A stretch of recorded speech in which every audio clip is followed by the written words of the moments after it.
Buenas tardes, estamos en esta lección número 4, viendo que hemos llevado ya algunos temas muy interesantes y en esta tarde no es la excepción, ya que viene como título Unidad mediante la humildad.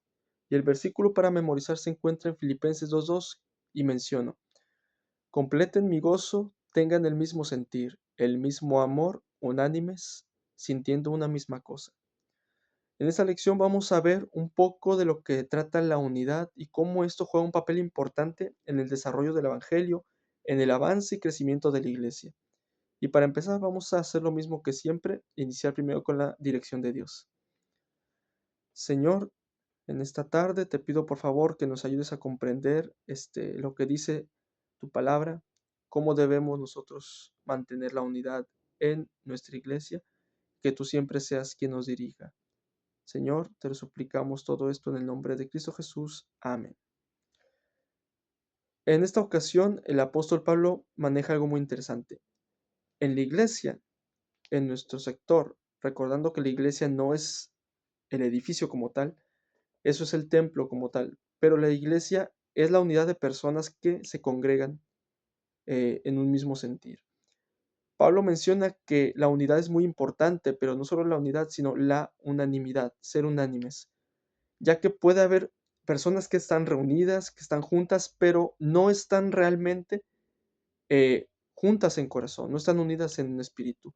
Y eso puede traer en ocasiones algunos inconvenientes, algunos problemas, pues que a final de cuentas pueden repercutir, pueden perjudicar a que la obra avance, incluso a que el mismo ministerio que está dentro de la iglesia, pues esté fuerte, ¿no? Puede tener algunas debilidades. Y como esto, en la parte del domingo me llama la atención porque se titula Desunión en Filipos. Aquí se menciona que la iglesia a la que tanto se había dirigido el apóstol Pablo, la iglesia que tanto amaba a Filipos, estaba pasando por una crisis de desunión. ¿Y cómo es esto posible? Esta iglesia estaba completamente, estaba completamente en discusión. Había problemas, había dificultades, pero había una razón principal, que los hermanos de Filipos habían estado teniendo problemas de rivalidad. Incluso en Filipenses 2:1 al 3 lo menciona Pablo.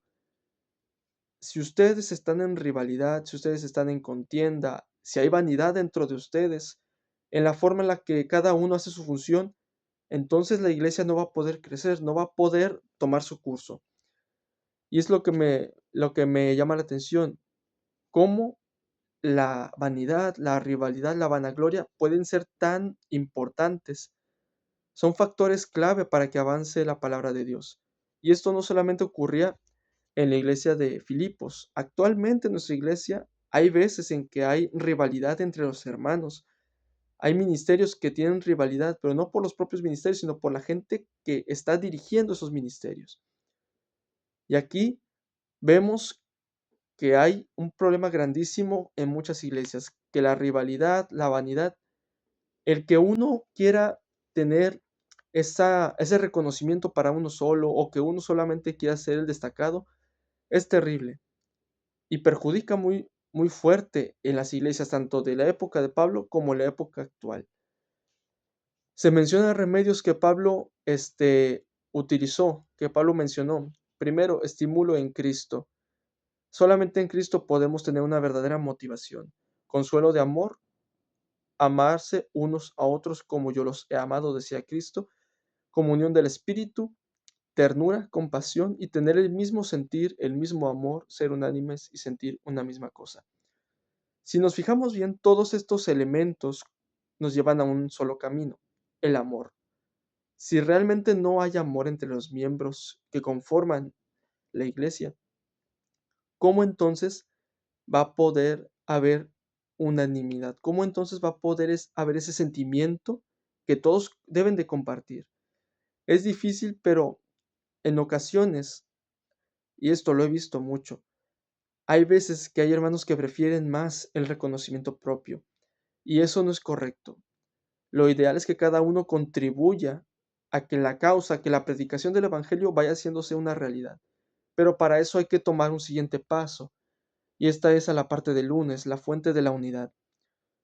En Filipenses 2:3 y 4 se nos menciona la clave.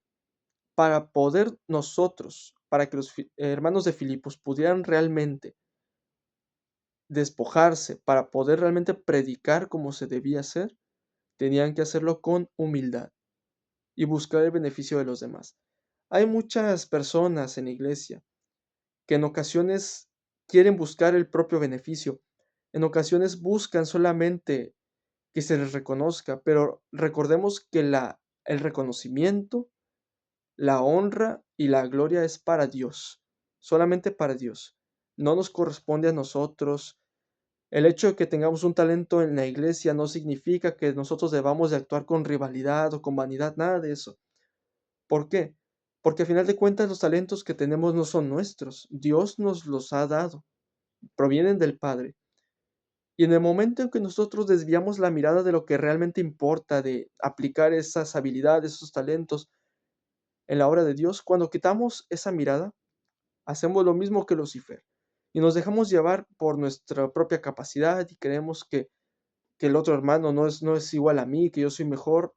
Y eso es terrible porque crea conflictos, crea contiendas, y precisamente eso frena el avance de la palabra de Dios, frena el avance del evangelio, no nos deja dar el potencial que realmente podemos dar. Así que el apóstol Pablo menciona hacerlo con humildad. ¿Cuántas veces nosotros hemos hecho cosas por vanagloria, por beneficio propio? Debemos realmente humillarnos para poder realmente tener humildad en el corazón.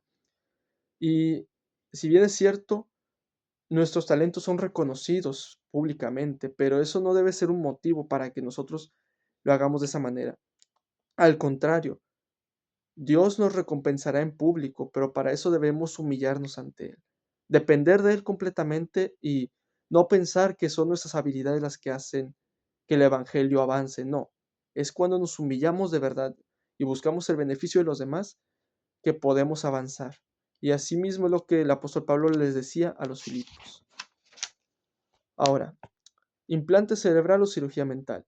Esta parte es algo curiosa porque nos menciona cómo nosotros estamos hoy en día tan adentrados en el mundo, porque es cierto, los adventistas del séptimo día estamos muy adentrados en el mundo. Estamos tan adentrados que en ocasiones lo que hay afuera se impregna en nuestra mente. Y esto es peligroso, ¿por qué? Porque nosotros debemos siempre tener en cuenta que para poder realizar la obra de Dios, primero debemos nosotros pensar en cómo pensaría Dios. ¿Y a qué me refiero con esto? Todo lo que hay afuera es mucha contaminación. Ojo, que no estoy diciendo que te aísles completamente, no. Pero aún tú viviendo en el mundo, aún tú usando redes sociales, aún tú estando expuesto a lo que el mundo ofrece, a todo lo que está repleto hoy en día, nosotros debemos de hacer un implante cerebral de todo aquello que contamina y sacarlo. Lo vemos todos los días, lo conocemos, sabemos que está ahí, pero no debemos de arraigarlo a nuestra mente, no debemos de impregnarnos de eso, sino más bien eliminarlo, dejarlo de lado, porque eso nos va a detener en la verdadera misión que es predicar. Recordemos que el mismo versículo lo dice: por lo demás, hermanos, todo lo que es verdadero, todo lo que es honorable, todo lo justo, lo puro, amable, todo lo que es de buen nombre, si hay virtud alguna, si hay algo digno de alabanza, pensad en esto. Y es muy complicado en la actualidad, tanto jóvenes como adultos, porque estamos saturados de tanta contaminación mundana, tanta basura que hay allá afuera. Pero sí podemos. Mientras nosotros nos sometamos a Cristo y lo busquemos en oración, en verdadera humildad en la palabra, podemos eliminar todo aquello, hacer una cirugía mental para extraer aquello que nos limita, que nos distrae. Eso significa tener la mente de Cristo, sentir como Cristo y pensar como Él. En la parte del miércoles, la mente de Cristo. Aquí es importante algo. Para poder nosotros obedecer a Dios, para poder nosotros completamente entregarnos a la voluntad de Dios y cumplir la misión, hay una palabra interesante: sometimiento. Y el sometimiento es algo que a muchos no les gusta, porque eso significa una cosa: renunciar a aquello que soy yo, el yo, renunciar al yo. Pero es necesario. Y en Filipenses capítulo 2, versículos 5 al 8 nos menciona que Cristo, aún teniendo toda la gloria, aún teniendo todo el reconocimiento, todo lo que estaba allá en el cielo, Él decidió someterse al Padre, despojarse de todo aquello que le pertenecía, para poder entonces convertirse en hombre. Realmente ese es un gran sacrificio. ¿Por qué? Si Jesús tenía todo eso, ¿cómo podría entonces Él decidir despojarse de todo? La razón era simple. Él maneja un amor tan grande por nosotros, que para Él lo más importante era salvar a la raza caída, que somos nosotros. Eso fue lo que Él tuvo de motivo suficiente, el amor, para poder despojarse de todo.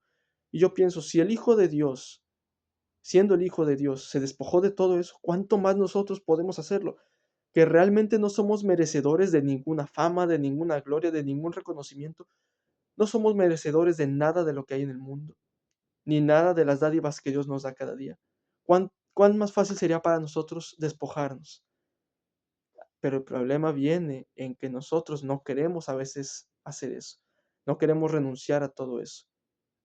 Pero mientras nosotros no lo hagamos, no podremos avanzar. Tenemos que someternos, tenemos que humillarnos para realmente comprender con la mente de Cristo, entender cómo nosotros avanzar. Y para ir terminando, el misterio de la piedad. Este es un misterio muy grande porque muchas veces se nos menciona, Cristo murió por ti, Cristo se hizo hombre por ti para salvarte. Y a veces decimos, amén, gloria a Dios. Y es bueno reconocer que Cristo se humilló por nosotros. Pero hay un misterio aquí. El hecho de que Cristo se haya hecho hombre. ¿Por qué? Porque recordemos que Él es uno de los personajes, de una de las personas de la deidad.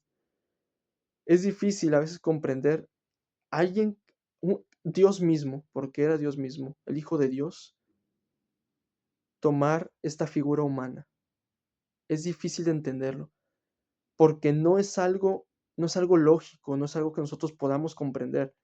Sin embargo, menciona en Romanos 8:3, Hebreos 2:14 al 18 y Hebreos 4:15, qué caracterizó la codescendencia de Jesús y su adopción de la naturaleza humana.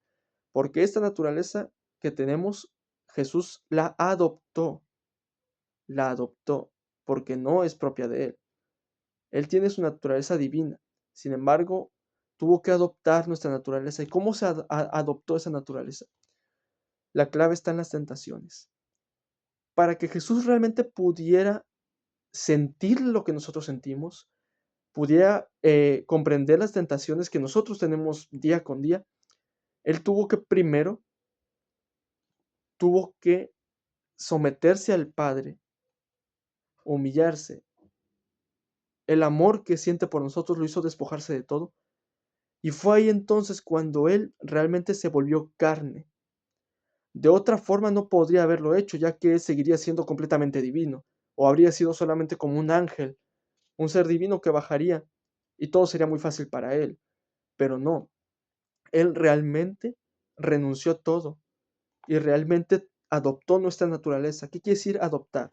Adoptar es apropiarse, arraigarse, que esa naturaleza sea parte de Él. Y aquí lo menciona. Filipenses 2:6 era de condición divina. Filipenses 2:7 se despojó a sí mismo. Versículo 8 se humilló a sí mismo y también muerte y muerte de cruz. Todo esto es importante porque Él con esa condición divina adoptó nuestra naturaleza y de esa forma pudimos ser salvos.